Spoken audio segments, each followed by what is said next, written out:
Tailoring ಕಲಿಯೋರಿಗೆ ಸೀರೆ ಸೆರಗು ಅಥವಾ ಸೈಡನ್ನು ಕಟ್ ಮಾಡೋದೇ ಒಂದು ದೊಡ್ಡ ಟಾಸ್ಕ್ ಅಂತ ಹೇಳ್ಬೋದು. ಈ ವಿಧಾನನ ಉಪಯೋಗಿಸೋದ್ರಿಂದ ಸೀರೆ ಸೆರಗು ಸೈಡು ಕೂಡ ಸ್ಟ್ರೈಟಾಗಿ ಬರುತ್ತೆ. ಇದು ಒಂದು ತುಂಬ ಉಪಯುಕ್ತವಾದ ಮಾಹಿತಿ ಅಂತ ಹೇಳ್ಬೋದು.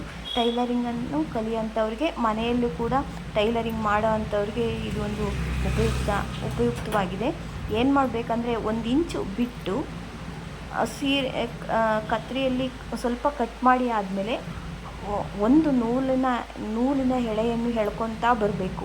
ಎಳ್ಕೊಂಡು ಅದೆಲ್ಲಿ ನಿಲ್ಲುತ್ತೆ ಅಲ್ಲಿಗೆ ಅದನ್ನು ಈ ಥರ ಎಳ್ಕೋಬೇಕು. ಎಳ್ಕೊಂಡು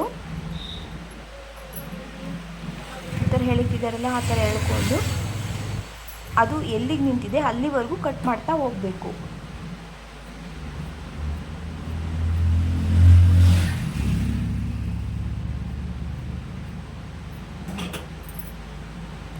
ಮತ್ತೆ ಅದು ನೂಲು ಕಟ್ಟಾಗಿರುತ್ತೆ. ಅದೇ ನೂಲನ್ನು ಮತ್ತೆ ತಗೊಂಡು ಮತ್ತೆ ಎಳಿತಾ ಹೋಗಬೇಕು. ಎಳೆದು ಆ ಜಾಗದಿಂದ ಮತ್ತೆ ಸ್ಟ್ರೈಟಾಗಿ ಕಟ್ ಮಾಡಿ ಆ ನೂಲಿನ ದಾರ ಆ ಗ್ಯಾಪ್ ಎಲ್ಲಿದೆ ಅಲ್ಲೇ ಕಟ್ ಮಾಡ್ತಾ ಹೋಗಬೇಕು.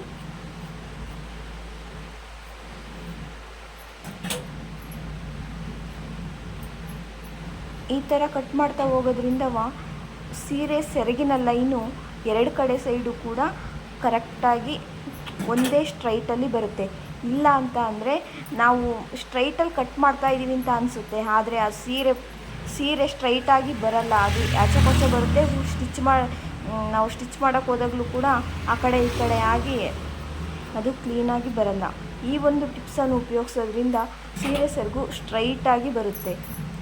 ಒಮ್ಮೆ ಟ್ರೈ ಮಾಡಿ.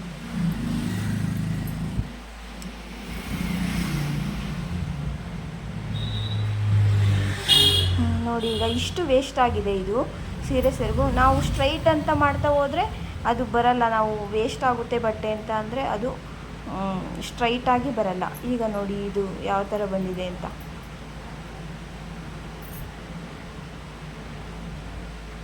ಟೈಲರಿಂಗ್ ಕಲಿತಾ ಇರೋರಿಗೆ, ಮನೆಯಲ್ಲಿ ಸ್ಟಿಚ್ ಮಾಡ್ತಾ ಇರೋರಿಗೆ ಇದು ಒಂದು ತುಂಬ ಉಪಯುಕ್ತವಾದ ಮಾಹಿತಿ ಅಂತ ಹೇಳ್ಬೋದು. ಧನ್ಯವಾದಗಳು.